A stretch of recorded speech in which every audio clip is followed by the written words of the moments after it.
can we handle rejection in a good and healthy way? Hello guys, welcome to Yandel channel, and today's share is about learning how to handle when somebody rejected us. Each and every one of us experience different kinds of situations, and sometimes we feel rejected, we feel nobody like us, we feel out of place. How can we really handle the rejection in a good and healthy way? This is my share with you today. Again, this is Yundel, and I thank you so much all for dropping here in my channel today.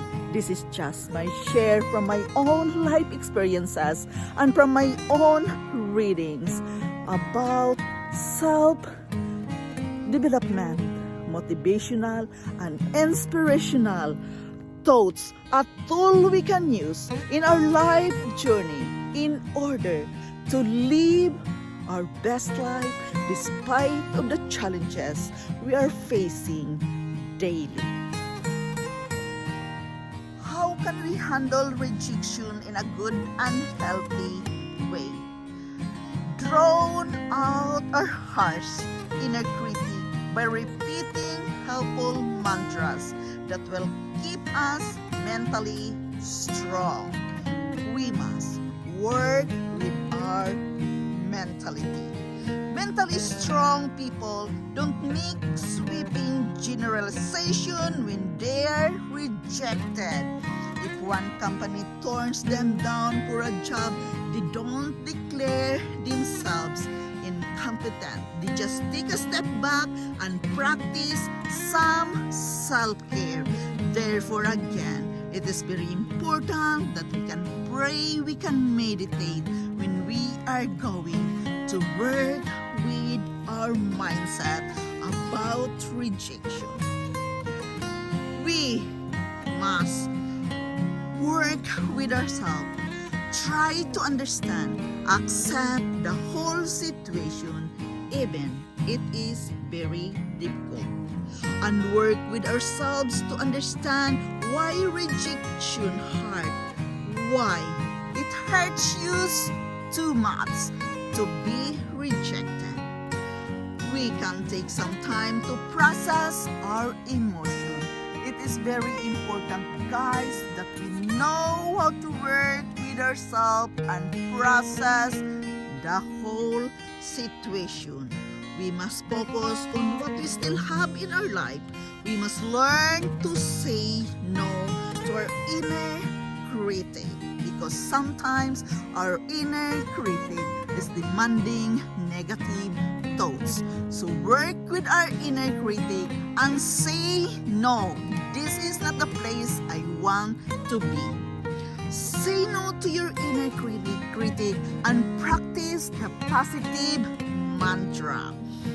We must get over the rejection by letting it out to a friend or a loved one, or go to a therapist or psychologist to talk about what you're really feeling at this very moment.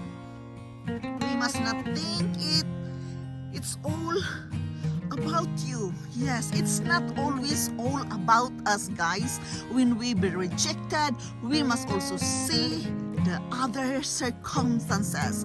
Look at in a situation in a different perspective. Try to put your shoes in other person's shoes. Probably they are not rejecting you. Probably they're just having their own challenges and troubles in life, and you are the one who were there, so it comes out to you without even thinking about it. We must be constructive and focus on what we can learn from that. There's always a lesson, guys, we can learn from that certain situation. To handle our rejection, we must start by giving ourselves permission to be upset and allow ourselves sometimes learn to process everything. It is very normal, guys, to be angry, to be upset, but process the whole situation. Accept it that this thing shall pass. We must discuss our feelings to a therapist, psychologist, or even with a trusted friend or family. It is very important that we can talk it out. We must work with ourselves and to expect rejection. It happens without our control. Again, some things is happening in our life without our control, and those things are happening for a reason. Therefore, we must face it. We must be professional when it comes to this matter, and we must treat rejection as a necessary step in order for us to grow. There you are. We are going to think that there is something to learn with it.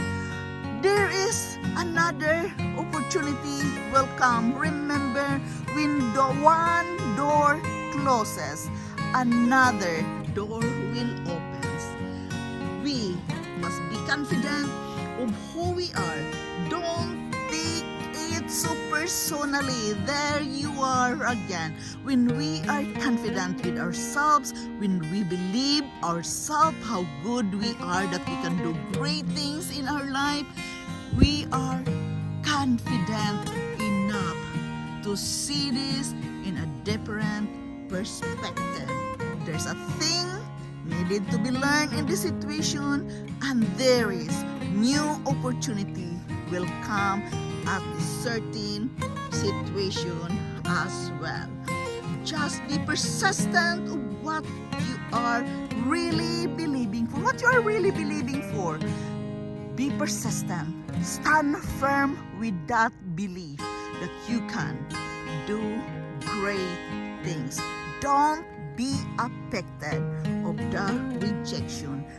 Take it to a positive side of the situation. There's something positive in it, guys. Just be wise enough to look at it.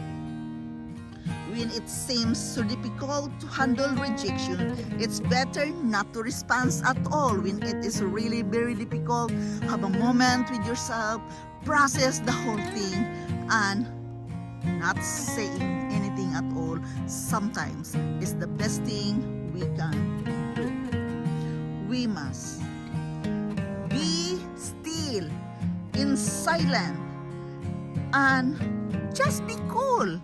Just be cool and think that this thing shall pass. This is just a detour. The best way to handle it, smile and say thank you. Thank you to them, to their time and their effort. Just simply be understanding with the situation. It will work out for good. So just be grateful that this is happening now because you learned something, and be open to new opportunities.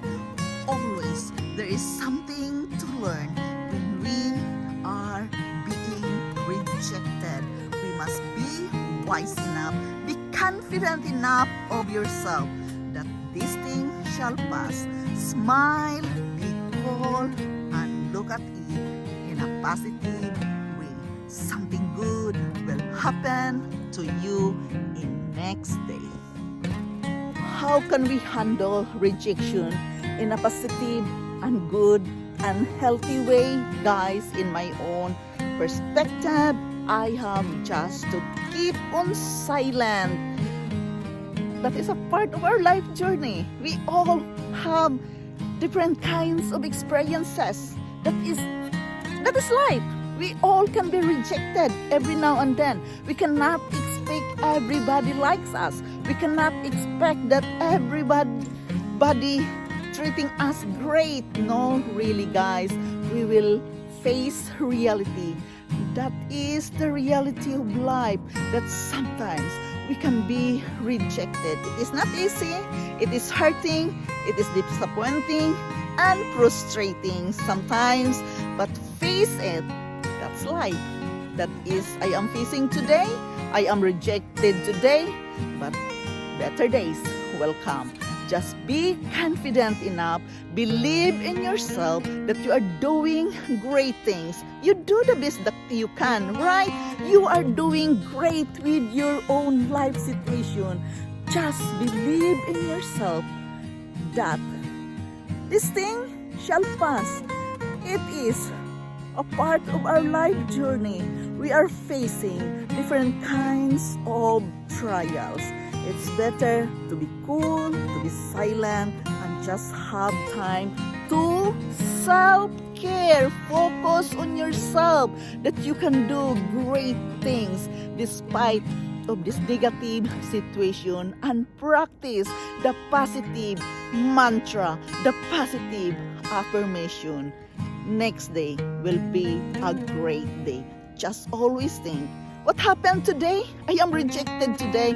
What happened today? It will not happen tomorrow. And of course, new opportunities come, new day will come. So guys, again, this is Yundel. Thank you so much for listening. Thank you so much for dropping here in my channel today. Thank you so much for supporting me in my life journey. Thank you so much, guys. I love you all, and bye-bye.